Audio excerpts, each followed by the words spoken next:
दिल्ली में आज इंडिया गठबंधन के नेताओं ने चुनाव आयोग से मुलाकात कर बिहार में चल रहे मतदाता पुनरीक्षण को असंवैधानिक बताया। इंडिया गठबंधन के नेताओं ने इसे वोटबंदी और लोकतंत्र पर हमला करार देते हुए आंदोलन की चेतावनी दी। चुनाव आयोग से मिलने के बाद इंडिया गठबंधन के नेताओं ने क्या कहा मीडिया से, आइए सुनते हैं। सबको बुला रहे हैं, एक मिनट पहले बोल के।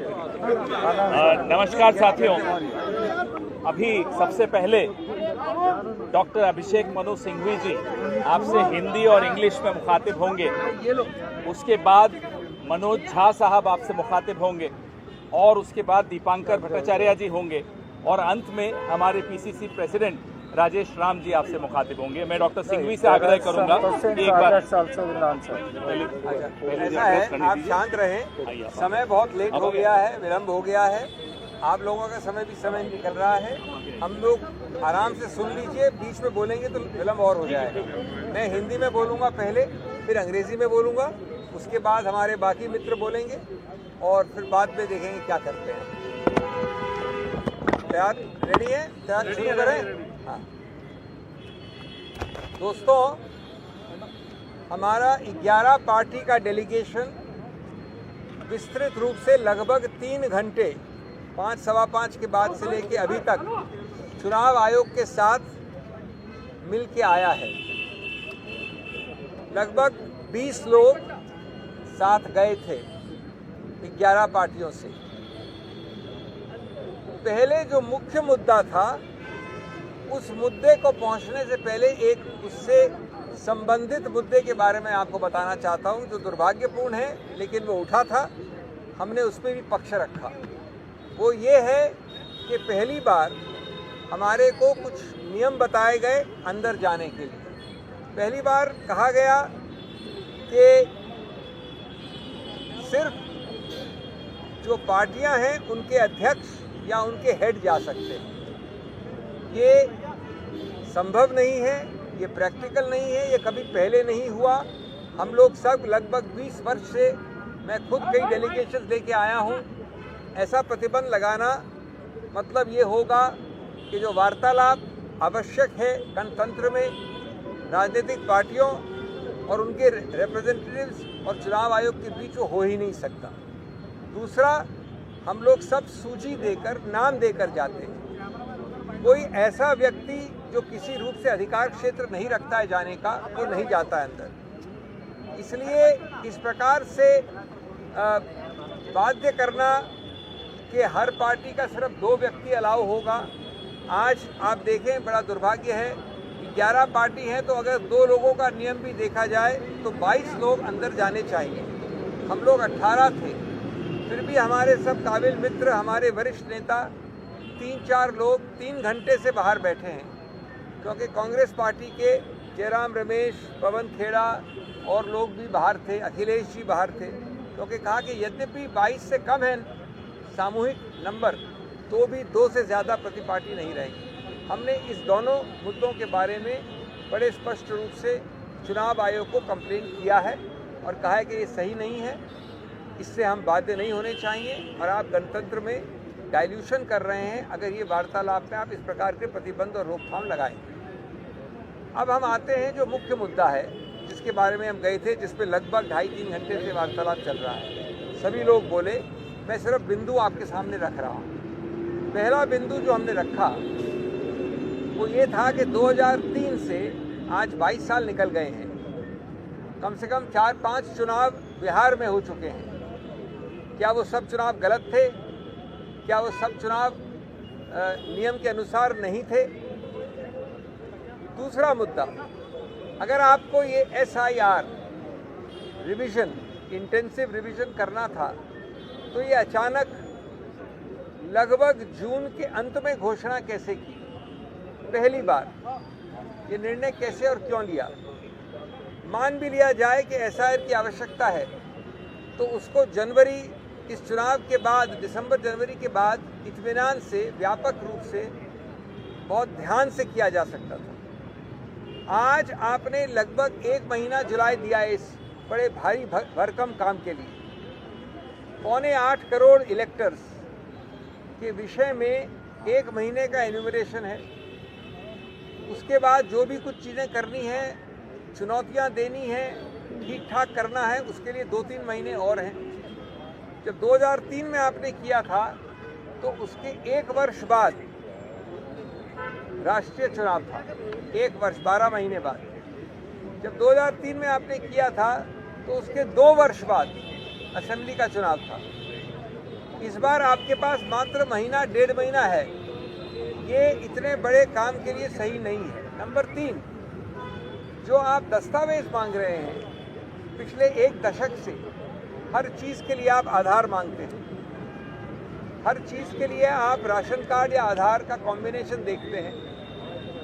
आज पहली बार आप ये कह रहे हैं कि आपका जो चुनाव में इलेक्टोरल रोल में नाम है वो नहीं माना जाएगा अगर आपके पास बर्थ सर्टिफिकेट नहीं होगा, और एक कैटेगरी, एक श्रेणी में वो जन्म का दस्तावेज आपके पिताश्री और माताश्री का भी होना चाहिए अगर आप 1987 से 2012 के बीच में पढ़ते हैं।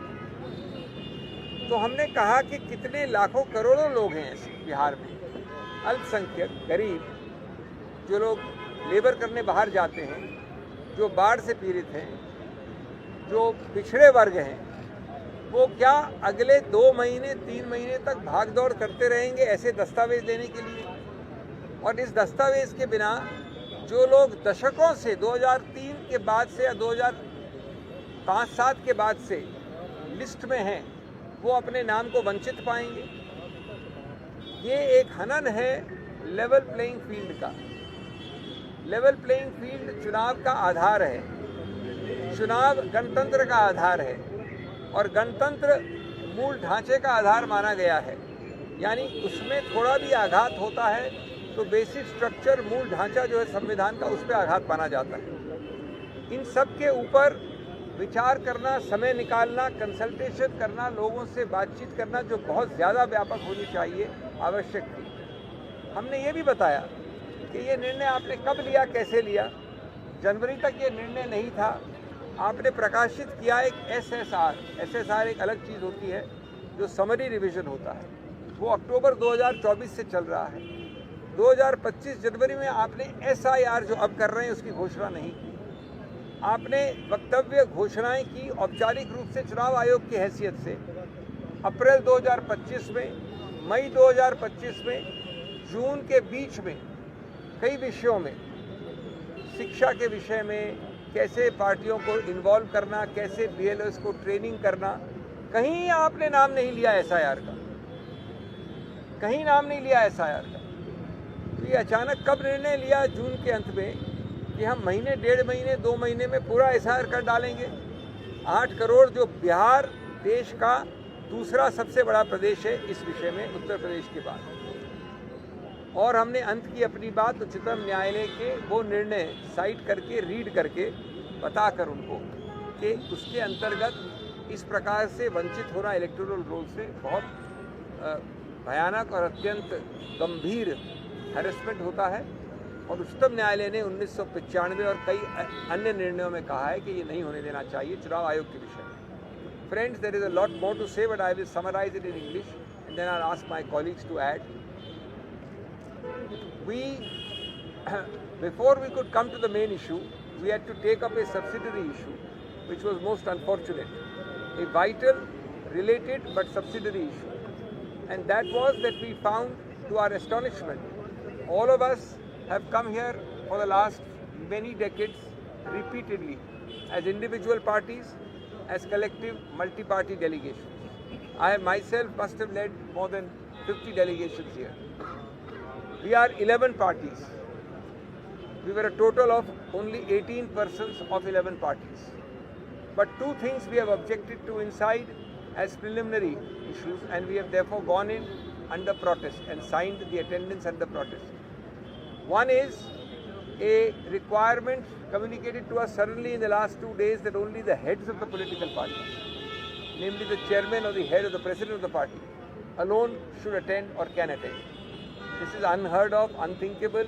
It will render the dialogue between political parties and a constitutional body like the Election Commission absolutely impossible, non-feasible.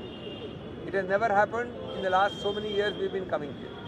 The second was, we believe, a rather pedantic, a very sterile insistence on 2 persons per party. This has no legal basis, no legal sanction. But even if you were to assume that there are 2 persons per party, today we had 11 parties or 10 parties. 2 will mean 22 or 20. We were only 18. Yet because many had only 1 per party, Congress had 3 or 4. My senior colleagues Jairam Ramesh, Pawan Kheda, Akhilesh Ji from Bihar, and we were talking of Bihar, sat out for 3.5 hours or 3 hours. This is most unfortunate. We have had other election commissions, other election commissioners, other delegations. It never happened. We have requested them to work out a system whereby this does not recur. It makes us feel bad, and I don't think that bitterness should be allowed to happen. On the merits, we raised several issues. I'll only very quickly itemize them, give you a thumbnail sketch. Firstly, we asked, the last revision was in 2003. For 22 years, more than 4 or 5 Bihar elections have happened. Were all those elections faulty? Were all those elections usually imperfect? Were all those elections without an SIR of this kind happening after 22 years? Completely unreliable elections? Second, those elections which were held in the SIR which was held in 2003 was held 1 year before the national Lok Sabha elections, 12 months before. It was held 24 months, 2 years before the assembly elections. Today you are having in July a maximum period of 1 or 2 months for an electoral revision exercise of the second most largest electoral populated state in India, called Bihar. Roughly under 8 crore voters, slightly under 8 crore voters. You want to have it in 1.5 to 2 months. Actually in only 1 month, July, but if you count all the other things, maybe in 2 months. The third point we raised was that disenfranchisement, disempowerment is the worst attack on the basic structure of the Constitution. We gave universal adult suffrage in 1950, when countries, so-called advanced countries like USA and UK got it only in 1924 and 1928. We gave to all women, to all men, the same vote. Today, every vote counts, even if you wrongfully delete or wrongfully add a single voter. It is creating a non-level playing field. That affects elections. That affects democracy. And elections and democracy are part of the basic structure. And you know, a basic structure has said that even a constitutional amendment is unconstitutional if it violates the basic structure. Now, why this can happen, very likely to happen, is very simple. You have jettisoned and abandoned what you have been using for last several decades, on which you have carried a crusade in the country, Aadhaar card, or a combination of Aadhaar and a ration card. This time you say that to establish residence, to establish identity on the electoral roll, unless you are on the electoral roll of 2003, all other names, that is 22 years ago, all other names have to produce a birth certificate.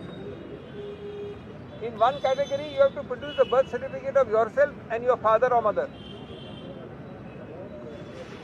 Now, how do you expect a very, very diverse profile of Bihar's voting population, the backward, the flood affected, the poor impoverished, the SC, ST, the unempowered, or even the migrant, to spend the next 2 months running from pillar to post to get the birth certificate of his own or the father or mother? It is easy to say that volunteers will help him. But if he does not get within the time limit this certificate, he loses his place on the electoral roll.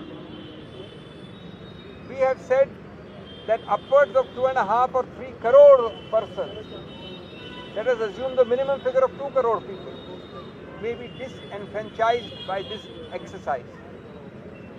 Is this to be done in 2 months? suddenly before the election. We are not against it. It can be done with great caution, great care, great comprehensiveness and great time invested after this election. Then you have 5 years for Bihar. Why choose this on the very cusp of the election? We also then asked the question, when did you think about this? You had a SSR, which is a summary revision in 2024 October you started it. You gave statements about educating voters, about educating political parties, about having training camps for BLOs, training camps for electoral officers. You said so in the published Election Commission statements of January, April and May, and finally in middle of June you gave a statement. Till middle of June, in all these statements you never mentioned a SIR. Not once. Suddenly you said so towards the end of June and gave 1.5 months. This is a vital part of fair and free elections, and you cannot spring this in this short a time for such a huge mammoth electoral exercise. We believe that migratory persons who have to travel for work, cannot be at the beck and call of the person who knocks on the door saying, please fill up the enumeration form. He does not have time. But he has been there on the electoral roll from 2003. He has voted in 4 elections, or maybe 5 elections.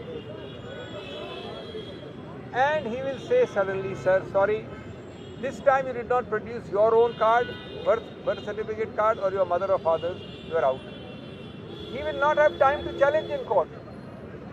By the time he finds this out and goes to court, elections would have begun. The law is that when electoral process starts, challenges are not heard by courts. So this is a very serious thing. There are many other issues we have no time for, but the Election Commission, though it heard us, seems to be completely disinclined to accept our submissions. One of the main points they made, we pointed out, was not valid, and one of the main points made was that, or rather 2 or 3 main points I will discuss in less than 1 minute and finish. Point 1 said was that how can we listen to you or change our view because each of your same political parties has increased the BLO figures, the booth level agent figures, by hundreds after our announcement 7 days ago. I pointed out that there is no contradiction in this.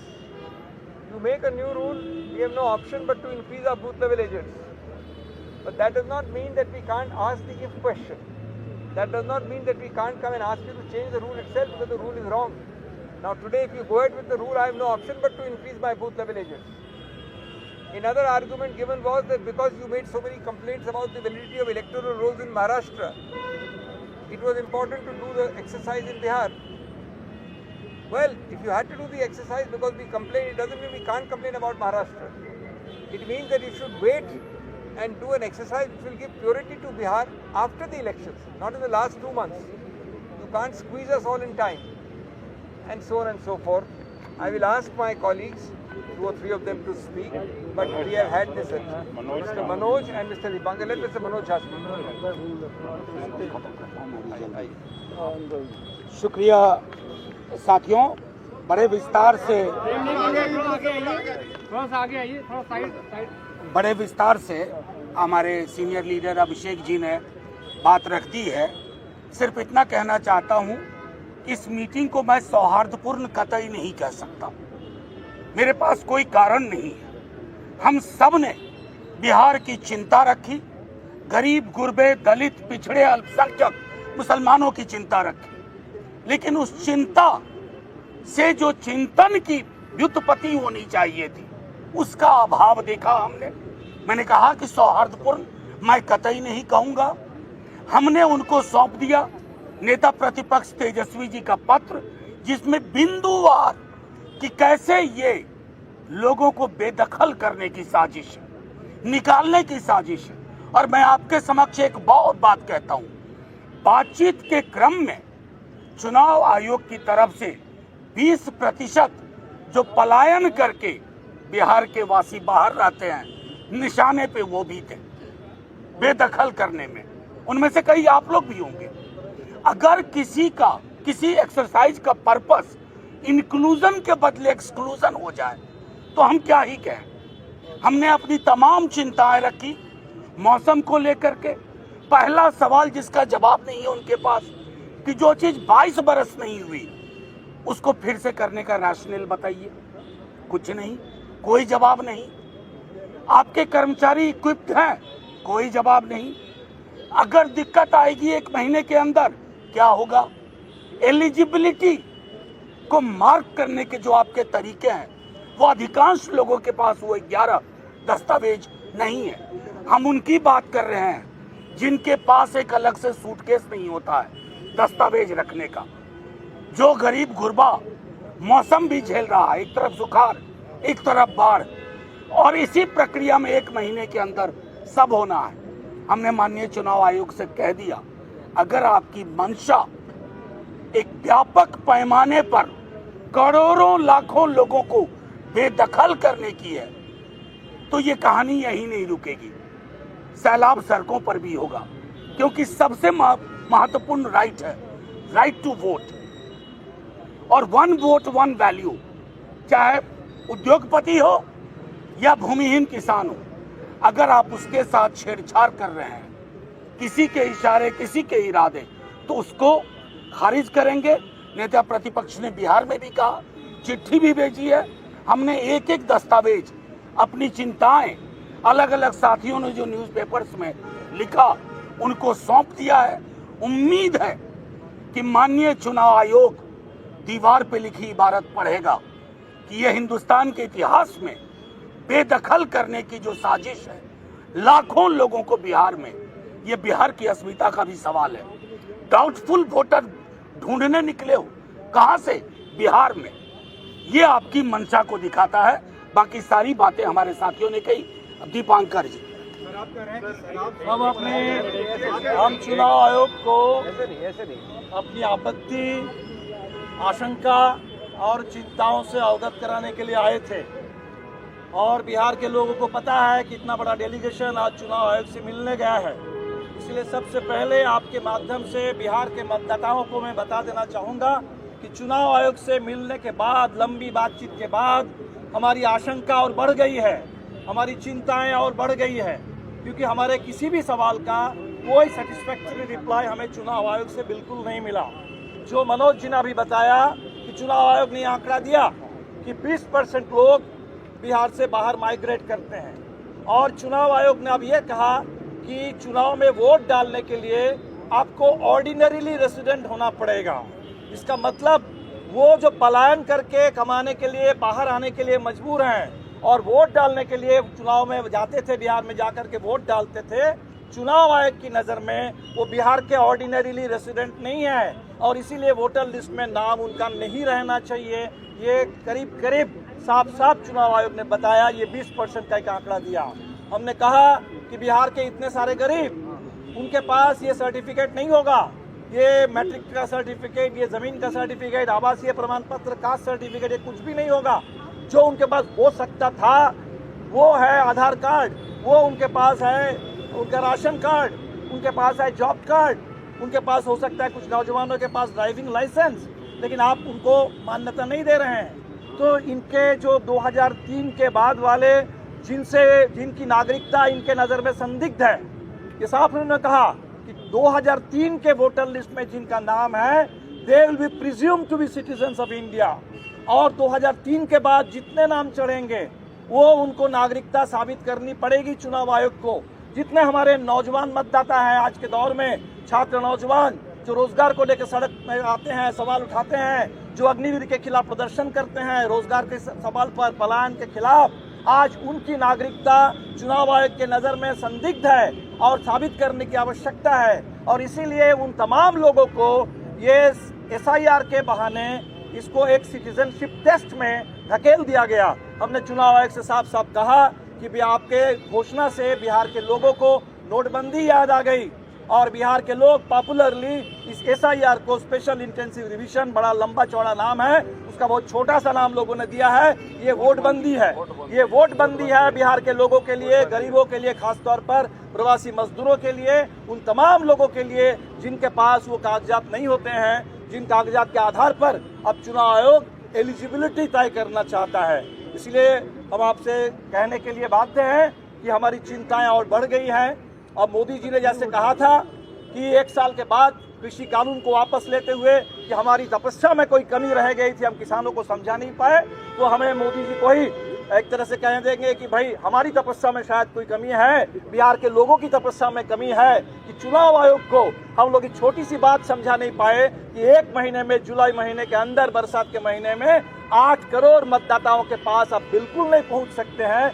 वो प्रवासी मजदूर जिनको आप कह रहे हैं कि उनको ऑर्डिनरी रेसिडेंट दिखाना होगा, वो नहीं दिखा सकते हैं। और इसका सीधा मतलब होगा लाखों करोड़ों की तादाद में लोग वोटर लिस्ट से बाहर हो जाएंगे, और वोटर लिस्ट से लोग बाहर हो जाएंगे तो उनका पूरा इस लोकतंत्र में पूरा वजूद खत्म हो जाएगा।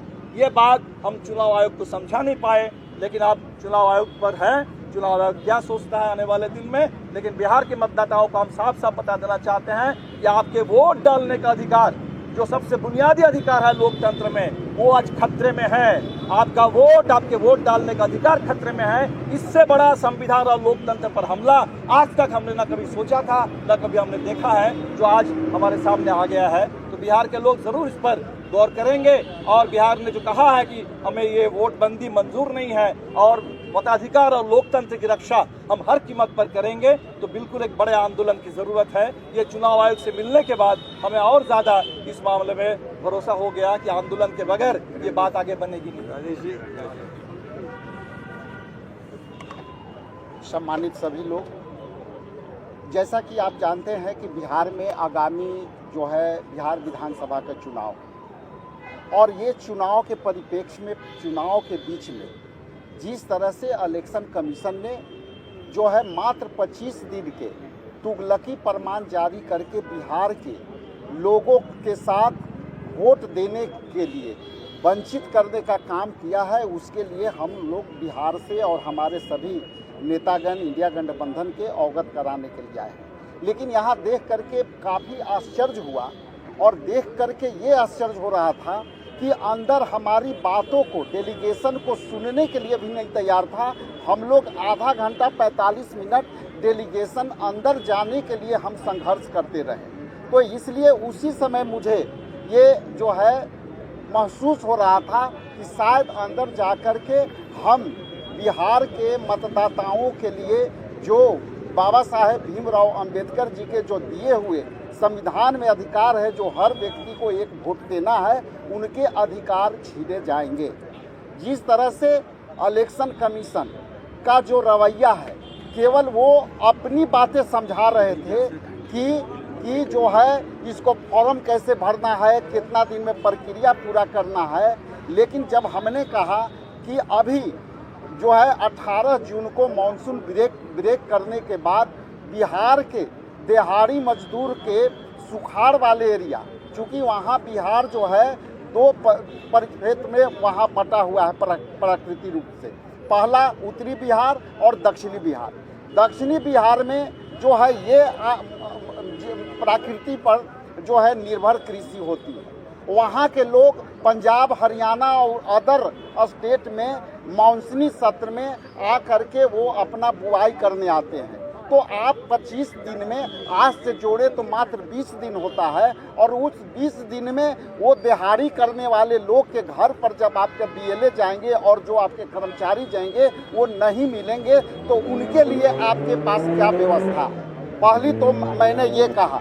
दूसरा जो है ये बातें है कि जब प्राकृतिक आपदा में अभी बाढ़ आने वाली है, सभी नदियाँ उफान पर जो है शुरू हो गई है, तो वैसे हालत में उत्तरी बिहार के जो लोग हैं 70 से 90% लोग बाढ़ से प्रभावित रहते हैं, और उनकी जो प्रभाव से जो पानी जब जाते हैं उनके कटाव से उनकी प्रकृति जहाँ रहते हैं उनकी प्रकृति घर भी कट जाते हैं और बाद में वो बाढ़ के पानी घटते हैं तो वहाँ पे उनकी अपनी मकानों का अस्तित्व भी खत्म हो जाता है। तो वैसे लोगों के लिए जब आप डॉक्यूमेंटेशन मांगते हैं तो वैसे लोग कैसे आप प्रूफ करेंगे? ज़मीन के डॉक्यूमेंटेशन मांगते हैं तो आप जो है कहीं ना कहीं इस पर आपको जो है उनको एग्जम्पशन करना चाहिए, लेकिन इलेक्शन कमीशन द्वारा किसी भी पॉजिटिव सवाल के जवाब नहीं मिले।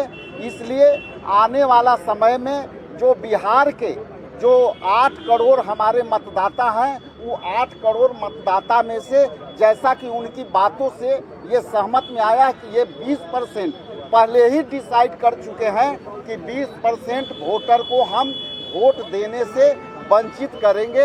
इसलिए हम लोग इंडिया गठबंधन के लोग, खास करके बिहार में इंडिया गठबंधन के लोग, हम एक चुनौती ये समझते हैं और वोटरों को मताधिकार के अधिकार के लिए हम लोग रक्षा करने के लिए तैयार हैं। बहुत बहुत धन्यवाद। Thank you. आपको अपना प्रोग्राम दिखाया है। अब देखिए अभी हमने आपको Leave that to us.